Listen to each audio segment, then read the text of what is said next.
everyone, welcome back. It's Muzz here, and today I thought I'd have a wee chit chat with you about what it's like being Scottish living in Canada, or North America, but specifically Canada. And I've been here for 10 years this June, so that's a decade I've lived here. And for context, before I lived here, I lived in New Zealand for 12 years and Australia for a year before that, and then Scotland before that. And so the culture shock for me is not as big because I've already been through it a wee bit. And the culture shock isn't really a thing here anyway. Not really. I mean, there is some stuff. But living in Nova Scotia is probably very different. I know it's very different from living in somewhere like Toronto, or Montreal, or Vancouver, or any of the big cities. Nova Scotia and Halifax is quite small. We have about 1 million people here, and I think it's a wonderful place. There are many things I love about it, but I wanted to kind of highlight some of the differences between where I've lived before and where I live now, and how I see things. So let me start by talking about money, or at least cash. So I'm so used to, I was used to, both in the UK, Scotland, Australia, New Zealand, dealing with denominations of money that go 1, 2, 5, 10, 50 and 100. And Canada, like the US, has it's almost like a holdover from like an imperial time, imperial measurements, where it goes, well, we don't have ones, so it goes 5, 10, 25, 100. There's no 50s here, no 50 cents here. And to this day, 10 years later, probably because we don't use cash that much anymore in society these days anyway, I still get confused. I'll stand at the counter thinking, okay, hang on, I need to give you $2, and I've got all these quarters, and I've got to count out 25, 25, 25, 25. And it's just, at a glance, it takes me a bit longer. And I'll even have to identify the coins. In fact, maybe I'm going to pause this and I'm going to go find some coins.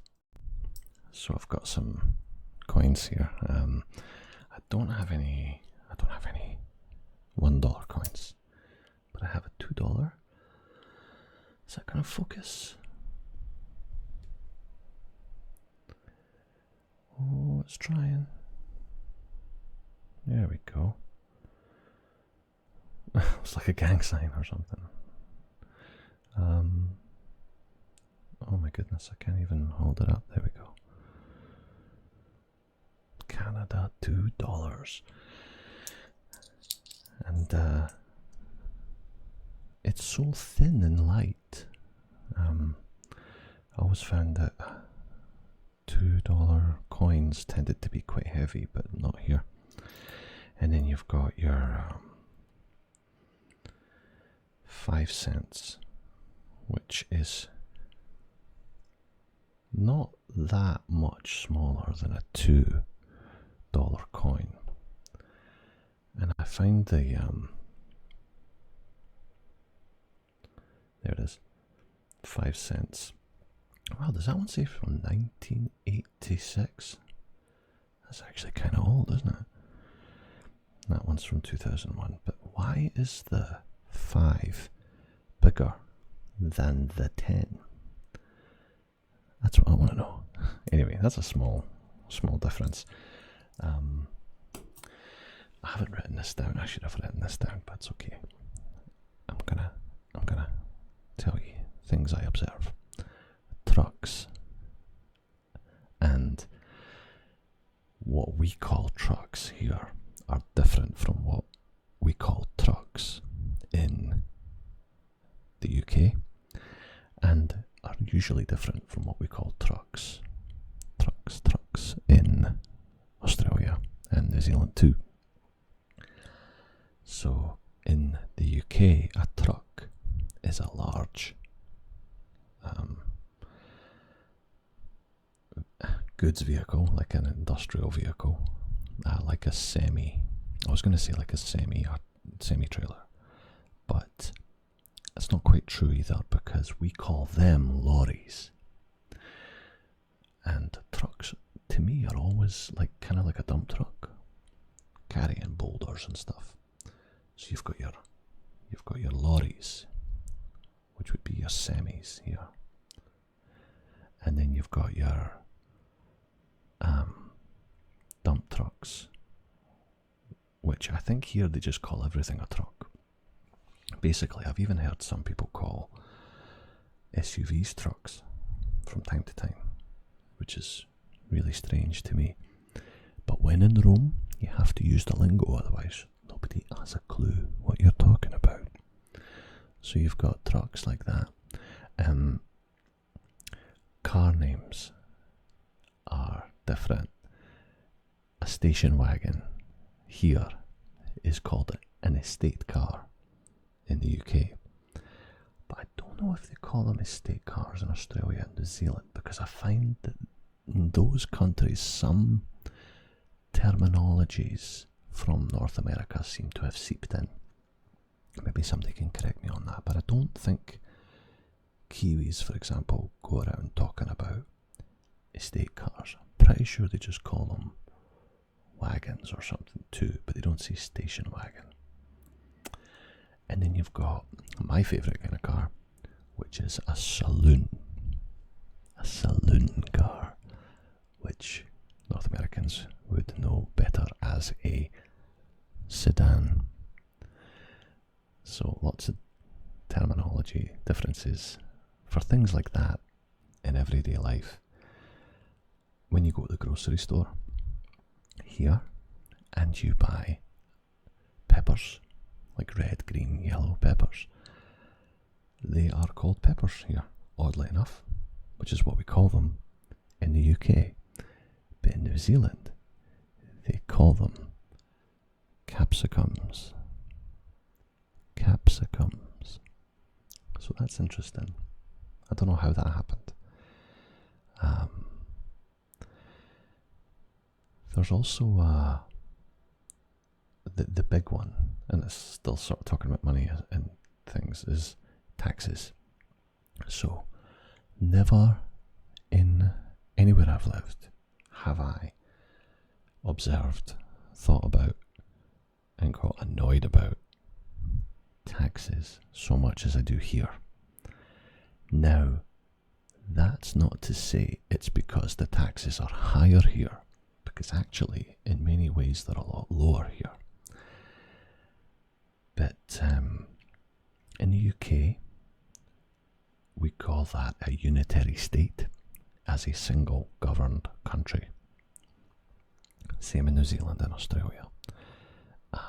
Actually, no, Australia's federal, so there may well be some different taxes there. But I don't know how they do it, but they include the taxes in Australia in all the prices that I know of, and they certainly do in New Zealand, but they don't do it here. And they do it in the UK, but they don't do it here. Every single time you buy anything in North America, anything at all other than petrol, gasoline, you see the tax and it's added, and you see the price and it says $2.99, and then you go up and you pay for it and you actually pay $3.44, and you're like, why did you not just list it as $3.45 then, you dafty? But in federal countries like Canada and the US, and I think to a certain extent Australia, but like I said, I don't know if I spent most of my time in New South Wales, so I don't know. The prices seem to include the tax, but not here. It's always added. So I don't think it's that taxes are higher here. It's just that they are incredibly visible. You just see it every time you buy a cup of coffee, every time you buy a snack, every time you shop, you see tax. So I can understand why North Americans, including Canadians, get so annoyed about taxes, because every time you step out your door, it's just tax, and you really become very aware of it. I worked in the UK from the age of, well, when I first got taxed would probably be jobs around about the age of 16, 17 until I left at the age of 24. And I never once thought about taxes. I knew they took tax off my pay, but I never saw it. I just saw my pay, and that was it. And when I would buy a car or a big purchase, and it cost me £2,000, it cost me £2,000. That's it. But here, you buy a car for $2,000. You then have to take your paperwork down to what we call Access Nova Scotia, which is the government offices, get your registration, and then wait for those magic words. Sir, we are now going to charge you $300 in tax for this $2,000 shitbox that you just bought, which is probably going to rust out and break apart within 6 months. So get your wallet out, $300 please. And it's so offensive to me. I just get so annoyed by that one. Anyway, that's enough about taxes. Don't get me started on that. What else is different though? Population density. I grew up in Edinburgh in a terraced house, and whether I liked it or not, I saw lots of people every day. Neighbours, cars going by, people walking up and down the street. Hello, how you doing? Yeah, pretty good, aye, alright. Oh, there goes that arsehole, let's cross across the street, I don't want to talk to him. You know, that type of thing. Here, certainly where I live, there's nobody. There's nobody around. It's so much, there's so much space, which I do love. And I honestly couldn't go back to like a terraced house, because I've been spoiled with the amount of space we have here. Large open spaces. Now with that comes obviously more maintenance, grass cutting down trees and all that, so you become a wee bit more, if you live rurally, why can't I say the word rural? Rurally, it is a bit more of a challenge to just live, because you've got to get used to cleaning up all this crap, burning stuff, debris, things like that. So people are also really friendly here. They're really friendly. In Scotland, people are really friendly too, but I feel like there's more of a shell that you've got to break through first. You've almost got to do that thing that I'm always joking about, where you've got to find a common thread between you to get through the shell. Like, alright, where are you from? Oh, I'm from Glasgow. Alright, I'm from Edinburgh. Right. Do you ken? And then off you go, do you ken so and so, and do you ken so? Oh, aye, okay. Oh, alright, aye.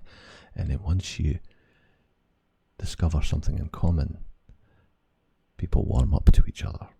Here, people are really friendly straight off the bat, like right away.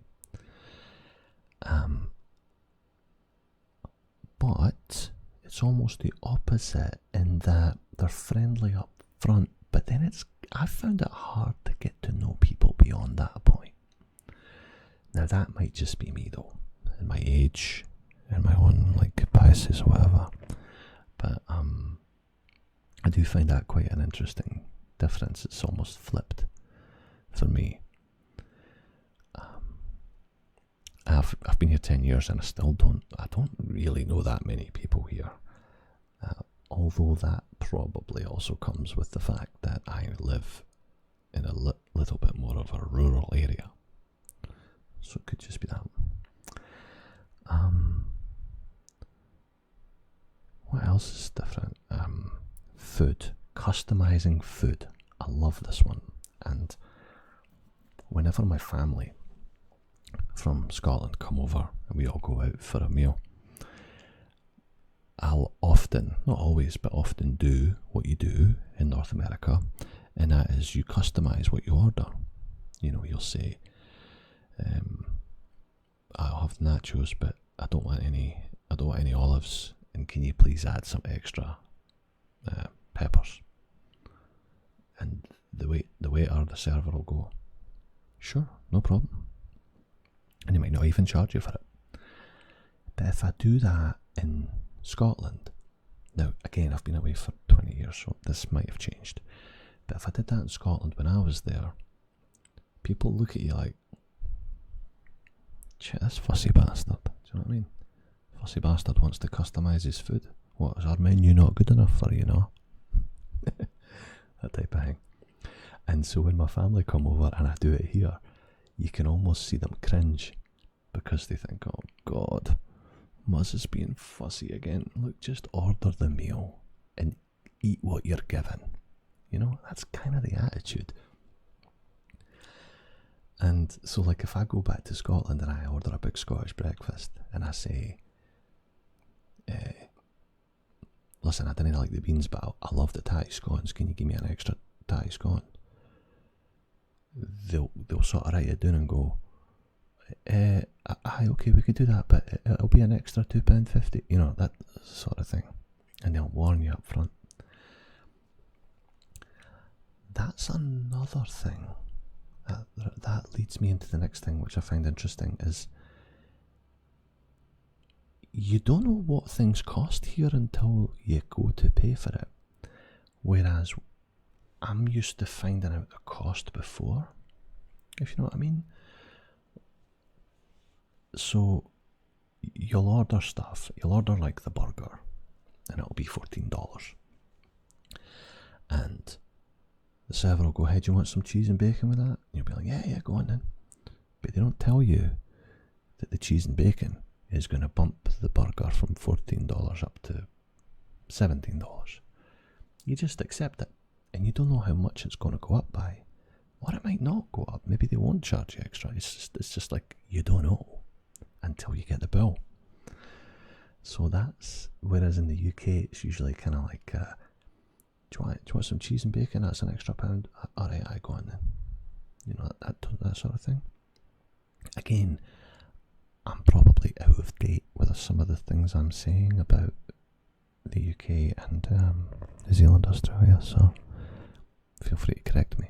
I like to get lots of stuff going in the comments. What else is going on with daily life and it's just different? Oh, my accent, yeah. I had to stop, and I do stop, with the exception of videos like this, I do stop rolling my R, because that does not work here. I cannot tell people my name is Murray. I can't say Murray. I have to say Murray, and then the longer I'm here, the more it becomes Murray. But if I say Murray, what's your name? Murray. My name is Murray. They're like, what did you do with your tongue there? It sounds like you said muddy or something. So, can't roll your R if you want a peaceful life. If you just want a peaceful life in North America, you can't roll your R, mate. You can't do it. So that's an interesting one.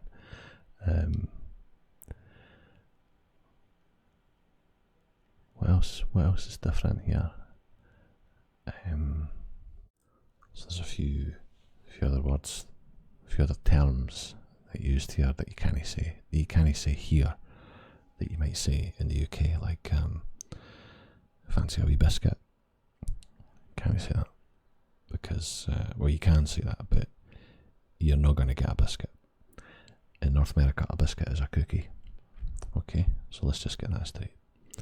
And then, oh, it's a bit cold. I think I might put on my jumper. Can't say that, mate. Can't say jumper. You've got to say sweater, because apparently a jumper is something that little kids wear. So you can't say that. Another thing you can't say.